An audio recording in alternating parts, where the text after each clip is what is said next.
Chapter 14, Part I, of the Influence of Sea Power upon History, 1660 to 1783, by Alfred Thayer Mahan.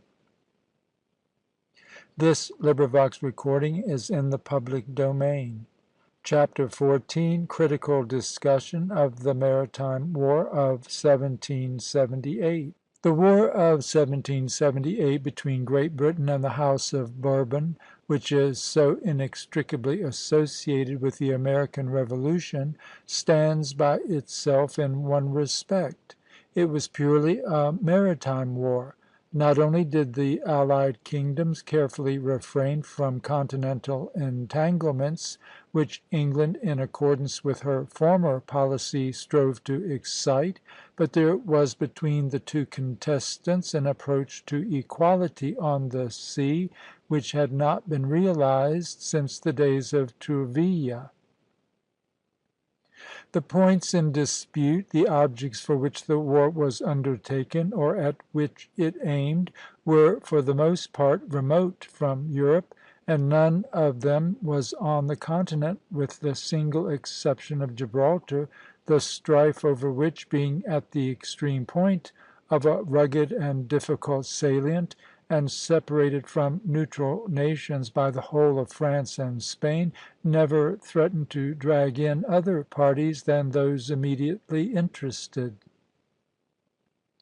No such conditions existed in any war between the accession of Louis XIV. And the downfall of Napoleon. There was a period during the reign of the former in which the French navy was superior in number and equipment to the English and Dutch, but the policy and ambition of the sovereign was always directed to continental extension, and his naval power, resting on inadequate foundations, was ephemeral. During the first three quarters of the 18th century there was practically no check to the sea power of England. Great as were its effects upon the issues of the day, the absence of a capable rival made its operations barren of military lessons. In the later wars of the French Republic and Empire, the apparent equality in numbers of ships and weight of batteries was elusive, owing to the demoralization of the French officers and seamen by causes upon which it is not necessary here to enlarge.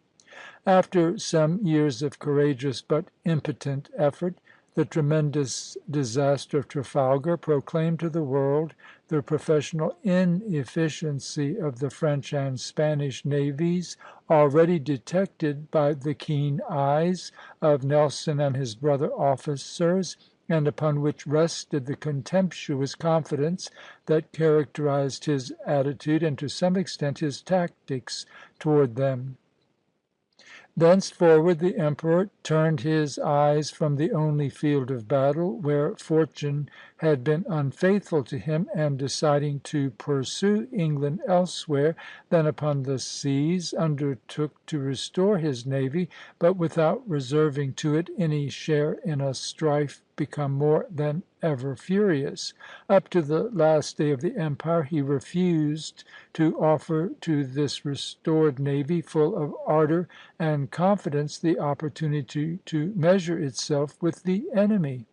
Great Britain resumed her old position as unquestioned mistress of the seas. The student of naval war will therefore expect to find a particular interest in the plans and methods of the parties to this great contest, and especially where they concern the general conduct of the whole war, or of certain large and clearly defined portions of it. In the strategic purpose which gave, or should have given, continuity to their actions from first to last, and in the strategic movements which affected for good or ill the fortunes of the more limited periods which may be called naval campaigns. For while it cannot be conceded that the particular battles are, even at this day, wholly devoid of tactical instruction, which it has been one of the aims of the preceding pages to elicit, it is undoubtedly true that, like all the tactical systems of history, they have had their day, and their present usefulness to the student is rather in the mental training, in the forming of correct tactical habits of thought, than in supplying models for close imitation. On the other hand, the movements which precede and prepare for great battles, or which, by their skilful and energetic combinations, attain great ends without the actual contact of arms, depend upon factors more permanent than the weapons of the age, and therefore furnish principles of more enduring value. In a war undertaken for any object, even if that object be the possession of a particular territory or position, an attack directly upon the place coveted may not be, from the military point of view, the best means of obtaining it. The end upon which the military operations are directed may therefore be other than the object which the belligerent government wishes to obtain, and it has received a name of its own, the objective.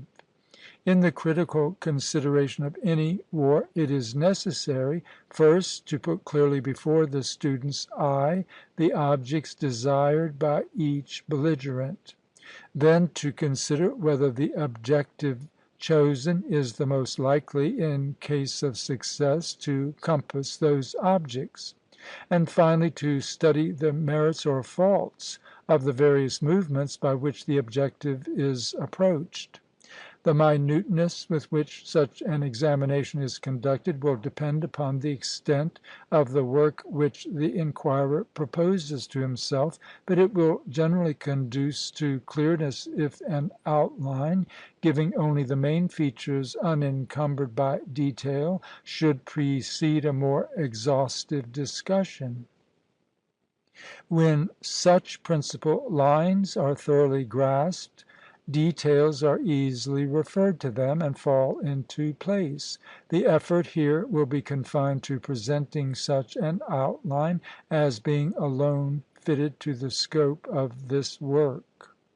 The principal parties to the War of 1778 were, on the one hand, Great Britain; on the other, the House of Bourbon, controlling the two great kingdoms of France and Spain. The American colonies, being already engaged in an unequal struggle with the mother country, gladly welcomed an event so important to them, while in 1780 Holland was deliberately forced by England into a war from which she had nothing to gain and all to lose. The object of the Americans was perfectly simple: to rid their country out of the hands of the English. Their poverty and their lack of military sea power, with the exception of a few cruisers that preyed upon the enemy's commerce, necessarily confined their efforts to land warfare, which constituted indeed a powerful diversion in favor of the allies, and an exhausting drain upon the resources of Great Britain, but which it was in the power of the latter to stop at once by abandoning the contest. Holland, on the other hand, being safe from invasion by land, showed little desire for anything more than to escape, with as little external loss as possible, through the assistance of the allied navies. The object of these two minor parties may therefore be said to have been the cessation of the war, whereas the principals hoped from its continuance certain changed conditions which constituted their objects. With Great Britain also the object of the war was very simple. Having been led into a lamentable altercation with her most promising colonies, the quarrel had gone on step by step till she was threatened with their loss. To maintain forcible control when willing adhesion had departed, she had taken up arms against them; and her object in so doing was to prevent a break in those foreign possessions with which, in the eyes of that generation, her greatness was indissolubly connected. The appearance of France and Spain as active supporters of the colonists' cause made no change in England's objects, whatever change of objective her military plans may or should have undergone. The danger of losing the continental colonies was vastly increased by these accessions to the ranks of her enemies, which brought with them also a threat of loss, soon to be realized in part, of other valuable foreign possessions. England, in short, as regards the objects of the war, was strictly on the defensive. She feared losing much, and at best only hoped to keep what she had. By forcing Holland into war, however, she obtained a military advantage, for without increasing the strength of her opponents, several important but ill defended military and commercial positions were thereby laid open to her arms. The views and objects of France and Spain were more complex. The moral incentives of hereditary enmity and desire of revenge for the recent past doubtless weighed strongly, as in France did also the sympathy of the salons and philosophers with the colonists' struggle for freedom; but powerfully as sentimental considerations affect the action of nations, only the tangible means by which it is expected to gratify them admit of statement and measurement. France might wish to regain her North American possessions, but the then living generation of colonists had too keen personal recollection of the old contests to acquiesce in any such wishes as to Canada. The strong inherited distrust of the French, which characterized the Americans of the Revolutionary era, has been too much overlooked in the glow of gratitude which followed the effectual sympathy and assistance then given. But it was understood at the time, and France felt, that to renew those pretensions might promote, between people of the same race, only recently alienated, a reconciliation by just concessions, which a strong and high-minded party of Englishmen had never ceased to advocate.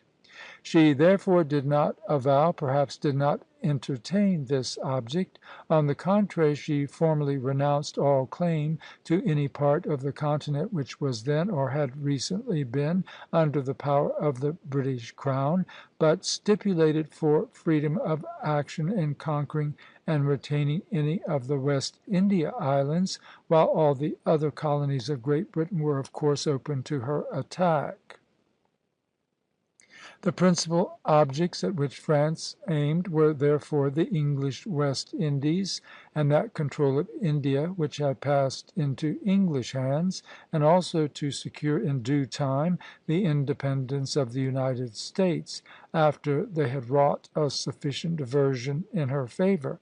With the policy of exclusive trade which characterized that generation, the loss of these important possessions was expected to lessen that commercial greatness upon which the prosperity of England depended, to weaken her, and to strengthen France. In fact, the strife which should be greater may be said to have been the animating motive of France. All objects were summed up in the one supreme end to which they contributed, maritime and political superiority over England. Preponderance over England, in combination with France, was also the aim of the equally humbled but less vigorous kingdom of Spain; but there was a definiteness in the injuries suffered and the objects specially sought by her, which is less easily found in the broader views of her ally. Although no Spaniard then living could remember the Spanish flag flying over Minorca, Gibraltar, or Jamaica, the lapse of time had not reconciled the proud and tenacious nation to their loss, nor was there on the part of the Americans the same traditional objection to the renewal of Spanish sovereignty over the two Floridas that was felt with reference to Canada. Such, then, were the objects sought by the two nations, whose interposition changed the whole character of the American Revolutionary War. It is needless to say that they did not all appear among the causes or pretexts avowed for engaging in hostility, but sagacious English opinion of the day rightly noted, as embodying in a few words the real ground of action of the united Bourbon courts, the following phrase in the French manifesto: "To avenge their respective injuries, and to put an end to that tyrannical empire which England has usurped and claims to maintain upon the ocean." In short, as regards the objects of the war, the allies were on the offensive, as England was thrown upon the defensive. The tyrannical empire which England was thus accused, and not unjustly, of exercising over the seas, rested upon her great sea power, actual or latent; upon her commerce and armed shipping, her commercial establishments, colonies, and naval stations in all parts of the world.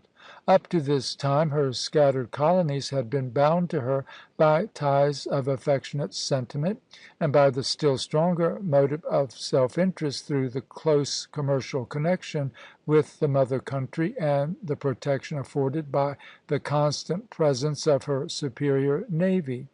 Now a break was made in the girdle of strong ports upon which her naval power was based, by the revolt of the continental colonies; while the numerous trade interests between them and the West Indies, which were injured by the consequent hostilities, tended to divide the sympathies of the islands also.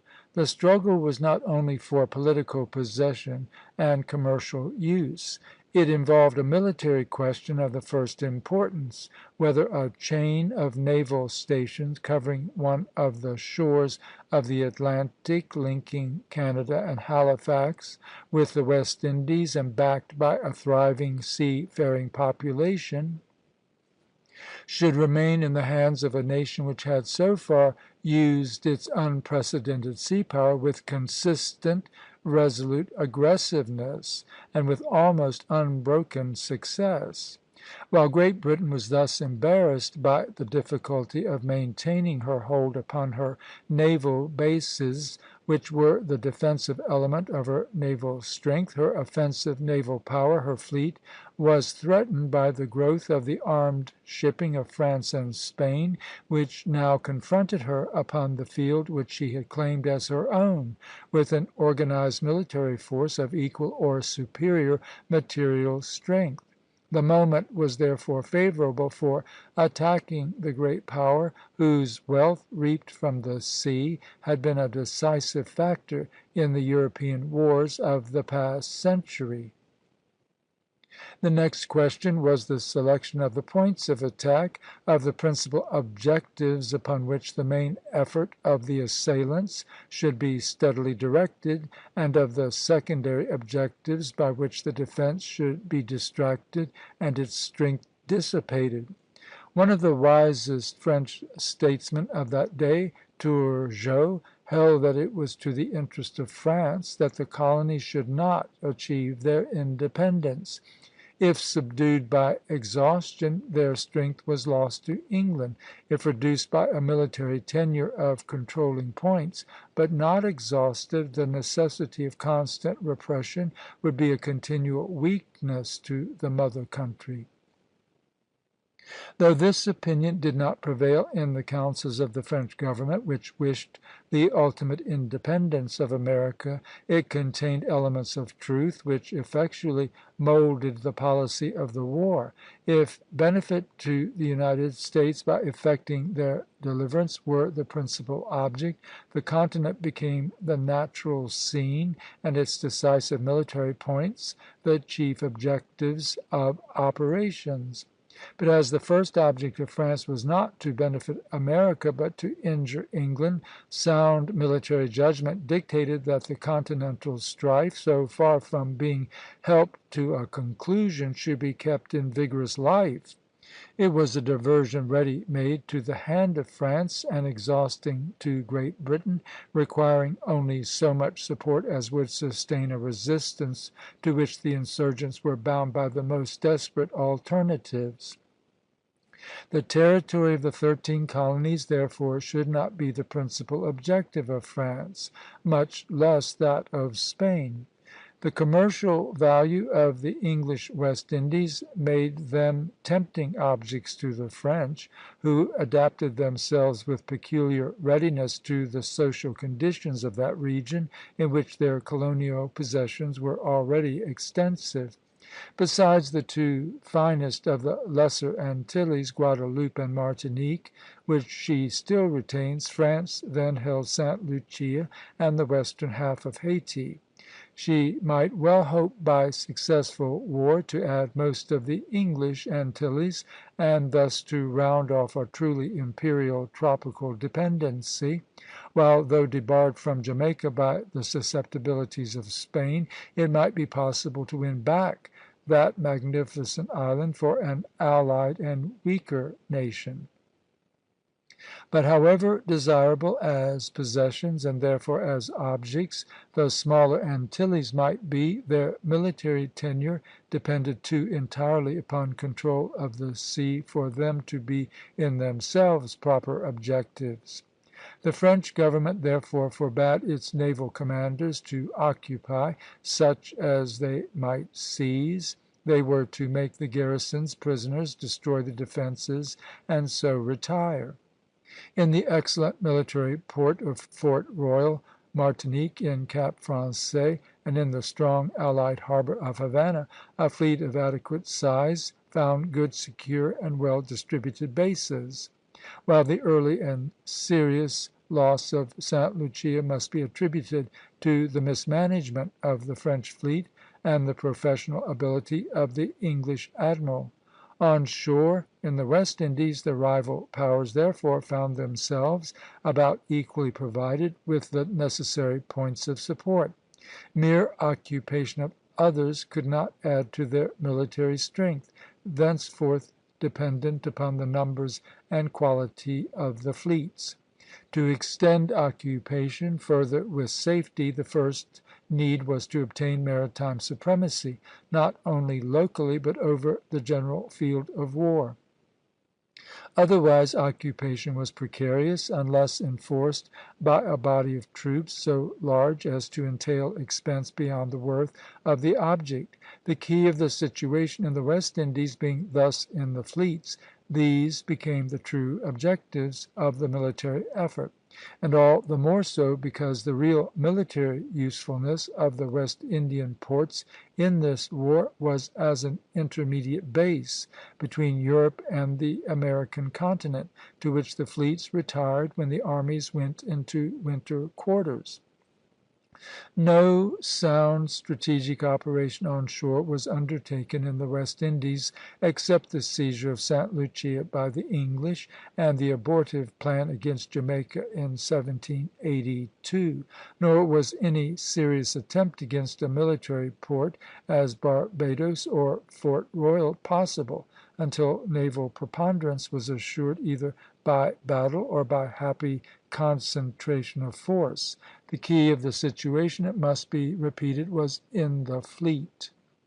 The influence of naval power of an armed fleet upon the war on the American continent has also been indicated in the opinions of Washington and Sir Henry Clinton, while the situation in the East Indies, regarded as a field by itself, has been so largely discussed under the head of Suffren's campaign, that it needs here only to repeat that everything there depended upon control of the sea by a superior naval force. The capture of Trincomalee, essential as it was to the French squadron, which had no other base, was like that of Sta. Lucia, a surprise, and could only have been effected by the defeat, or, as happened, by the absence of the enemy's fleet. In North America and India, sound military policy pointed out as the true objective the enemy's fleet, upon which also depended the communications with the mother countries. There remains Europe, which it is scarcely profitable to examine at length as a separate field of action, because its relations to the universal war are so much more important. It may simply be pointed out that the only two points in Europe whose political transfer was an object of the war were Gibraltar and Minorca, the former of which was throughout, by the urgency of Spain, made a principal objective of the allies. The tenure of both these depended obviously upon control of the sea. In a sea war, as in all others, two things are from the first essential: a suitable base upon the frontier, in this case the seaboard, from which the operations start, and an organized military force, in this case a fleet, of size and quality adequate to the proposed operations. If the war, as in the present instance, extends to distant parts of the globe, there will be needed in each of those distant regions secure ports for the shipping, to serve as secondary or contingent bases of the local war. Between these secondary and the principal, or home, bases there must be reasonably secure communication, which will depend upon military control of the intervening sea. This control must be exercised by the navy, which will enforce it either by clearing the sea in all directions of hostile cruisers, thus allowing the ships of its own nation to pass with reasonable security, or by accompanying in force, convoying, each train of supply ships necessary for the support of the distant operations. The former method aims at a widely diffused effort of the national power, the other at a concentration of it upon that part of the sea where the convoy is at a given moment. Whichever be adopted, the communications will doubtless be strengthened by the military holding of good harbors, properly spaced, yet not too numerous, along the routes, as for instance the Cape of Good Hope and the Mauritius. Stations of this kind have always been necessary, but are doubly so now, as fuel needs renewing more frequently than did the provisions and supplies in former days. These combinations of strong points at home and abroad, and the condition of the communications between them, may be called the strategic features of the general military situation, by which, and by the relative strength of the opposing fleets, the nature of the operations must be determined. In each of the three divisions of the field, Europe, America, and India, on which, for sake of clearness, the narrative has been given, the control of the sea has been insisted upon as the determining factor, and the hostile fleet therefore indicated as the true objective. Let the foregoing considerations now be applied to the whole field of war, and see how far the same conclusion holds good of it, and if so, what should have been the nature of the operations on either side. In Europe, the home base of Great Britain was on the English Channel, with the two principal arsenals of Plymouth and Portsmouth. The base of the allied powers was on the Atlantic, the principal military ports being Brest, Ferrol, and Cadiz. Behind these, within the Mediterranean, were the dockyards of Toulon and Cartagena, over against which stood the English station, Port Mahon, in Minorca.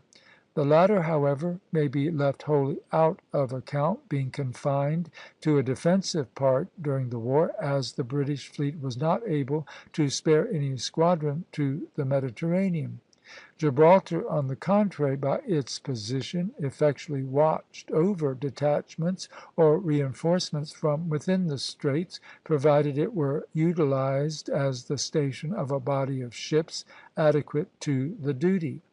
This was not done, the British European fleet being kept tied to the Channel, that is, to home defence, and making infrequent visits to the Rock to convoy supplies essential to the endurance of the garrison.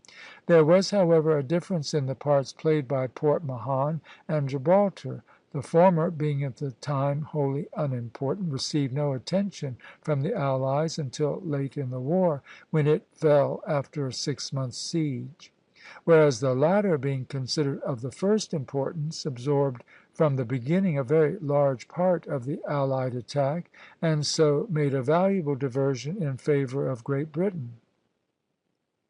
To this view of the principal features of the natural strategic situation in Europe may properly be added the remark that such aid as Holland might be inclined to send to the allied fleets had a very insecure line of communication, being forced to pass along the English base on the Channel. Such aid, in fact, was never given. In North America, the local bases of the war at its outbreak were New York, Narragansett Bay, and Boston. The two former were then held by the English, and were the most important stations on the continent, from their position, susceptibility of defence, and resources. Boston had passed into the hands of the Americans, and was therefore at the service of the allies. From the direction actually given to the war by diverting the active English operations to the Southern States in 1779, Boston was thrown outside the principal theatre of operations, and became, from its position, militarily unimportant. But had the plan been adopted of isolating New England by holding the line of the Hudson and Lake Champlain, and concentrating military effort to the eastward, it will be seen that these three ports would all have been of decisive importance to the issue. South of New York, the Delaware and Chesapeake bays undoubtedly offered tempting fields for maritime enterprise; but the width of the entrances, the want of suitable and easily defended points for naval stations near the sea, the wide dispersal of the land forces entailed by an attempt to hold so many points, and the sickliness of the locality during a great part of the year, should have excepted them from a principal part in the plan of the first campaigns. It is not necessary to include them among the local bases of the war. To the extreme south the English were drawn by the ignis fatuus of expected support among the people. They failed to consider that even if a majority there preferred quiet to freedom, that very quality would prevent them from rising against the revolutionary government by which, on the English theory, they were oppressed. Yet upon such a rising the whole success of this distant and in its end most unfortunate enterprise was staked. The local base of this war apart was Charleston, which passed into the hands of the British in May, 1780, 18 months after the first expedition had landed in Georgia. The principal local bases of the war in the West Indies are already known through the previous narrative. They were for the English Barbadoes, St. Lucia, and to a less degree Antigua. 1,000 miles to leeward was the large island of Jamaica, with a dockyard of great natural capabilities at Kingston. The allies held, in the first order of importance, Fort Royal in Martinique and Havana; in the second order, Guadeloupe and Cap Français. A controlling feature of the strategic situation in that day, and one which will not be wholly without weight in our own, was the trade wind, with its accompanying current. A passage to windward against these obstacles was a long and serious undertaking, even for single ships, much more for larger bodies. It followed that fleets would go to the western islands only reluctantly, or when assured that the enemy had taken the same direction, as Rodney went to Jamaica after the Battle of the Saints, knowing the French fleet to have gone to Cap Français. This condition of the wind made the Windward or Eastern Islands points on the natural lines of communication between Europe and America, as well as local bases of the naval war, and tied the fleets to them. Hence also it followed that between the two scenes of operations, between the continent and the Lesser Antilles, was interposed a wide central region into which the larger operations of war could not safely be carried except by a belligerent possessed of great naval superiority, or unless a decisive advantage had been gained upon one flank.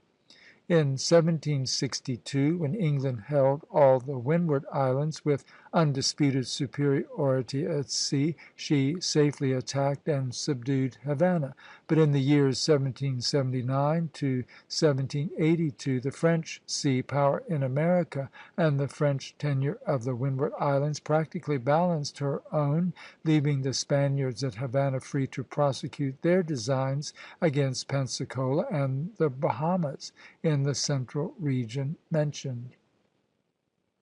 Posts like Martinique and Sta. Lucia had therefore, for the present war, great strategic advantage over Jamaica, Havana, or others to leeward.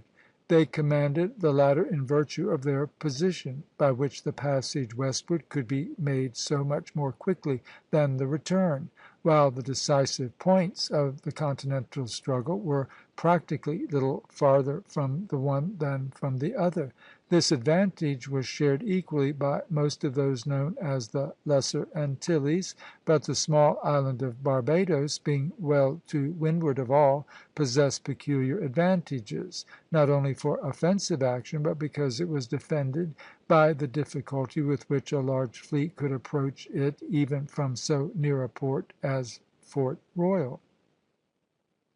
It will be remembered that the expedition which finally sat down before St. Kitts had been intended for Barbadoes, but could not reach it through the violence of the trade wind.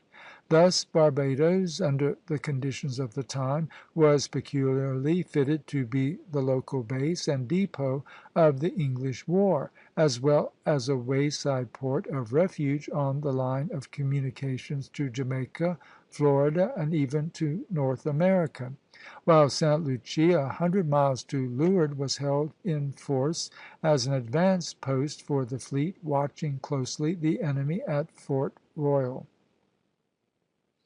In India, the political conditions of the peninsula necessarily indicated the eastern or Coromandel coast as the scene of operations. Trincomalee, in the adjacent island of Ceylon, though unhealthy, offered an excellent and defensible harbor, and thus acquired first-rate strategic importance, all the other anchorages on the coast being mere open roadsteads.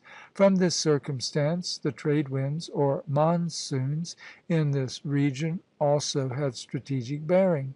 From the autumnal to the spring equinox the wind blows regularly from the northeast, at times with much violence, throwing a heavy surf upon the beach and making landing difficult; but during the summer months the prevailing wind is southwest, giving comparatively smooth seas and good weather. The change of the monsoon in September and October is often marked by violent hurricanes. Active operations, or even remaining on the coast, were therefore unadvisable from this time until the close of the northeast monsoon. The question of a port to which to retire during this season was pressing. Trincomalee was the only one, and its unique strategic value was heightened by being to windward during the fine season of the principal scene of war. The English harbor of Bombay on the west coast was too distant to be considered a local base, and rather falls, like the French islands Mauritius and Bourbon, under the head of stations on the line of communications with the mother country. Such were the principal points of support or bases of the belligerent nations at home and abroad. Of those abroad, it must be said, speaking generally, that they were deficient in resources, an important element of strategic value. Naval and military stores and equipments, and to a great extent provisions for sea use, had to be sent them from the mother countries. Boston, surrounded by a thriving, friendly population, was perhaps an exception to this statement, as was also Havana, at that time an important naval arsenal, where much shipbuilding was done, but these were distant from the principal theatres of war. Upon New York and Narragansett Bay the Americans pressed too closely for the resources of the neighboring country to be largely available, while the distant ports of the East and West Indies depended wholly upon home. Hence the strategic question of communications assumed additional importance. To intercept a large convoy of supply ships was an operation only secondary to the destruction of a body of ships of war, while to protect such, by main strength or by evading the enemy's search, taxed the skill of the governments and naval commanders in distributing the ships of war and squadrons at their disposal among the many objects which demanded attention. The address of Kempenfeldt and the bad management of Guichen in the North Atlantic, seconded by a heavy gale of wind, seriously embarrassed De Grasse in the West Indies. Similar injury, by cutting off small convoys in the Atlantic, was done to Suffren in the Indian seas, while the latter at once made good part of these losses, and worried his opponents by the success of his cruisers preying on the English supply ships. Thus the navies, by which alone these vital streams could be secured or endangered, bore the same relation to the maintenance of the general war that has already been observed of the separate parts. They were the links that bound the whole together, and were therefore indicated as the proper objective of both belligerents. End of Chapter 14, Part 1.